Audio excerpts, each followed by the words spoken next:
আসসালামু আলাইকুম, সবাই কেমন আছেন? আশা করি আল্লাহর রহমতে আলহামদুলিল্লাহ ভালো আছেন। আমিও আলহামদুলিল্লাহ ভালো আছি। দোয়া করবেন আল্লাহ যেন সবাইকে সবসময় ভালো রাখে। প্রতিদিনের মতো কাজে আসলাম সকালবেলা।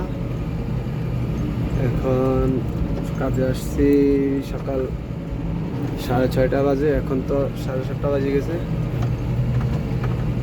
এই যে এখনো চার্জ দিতেছি,